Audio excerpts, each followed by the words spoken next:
Gusto mo rin bang mag-arm wrestling pero di alam kung saan magsisimula? So watch the full video at malaman na meron lang tayong 5 bagay na dapat i-consider. Itong 5 bagay na to ay ang pronation, rising, cupping, supination at reverse rising. Ang 5 bagay na itong nabanggit ay ang naghihiwalay sa mga arm wrestler at non-arm wrestlers. So kung ang 5 bagay na itong una nyong ititrain guys, bilis nyong mararamdaman ang difference nyo against sa mga non-arm wrestlers.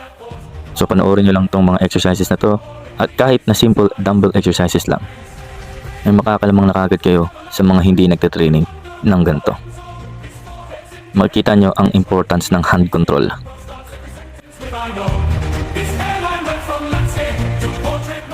So siguro ngayon napapaisip na kayo, bakit nyo nasabing hand control ang importante? Well, eto ang kasagutan natin dyan. Dito makikita nyo ang hand control na mananaig.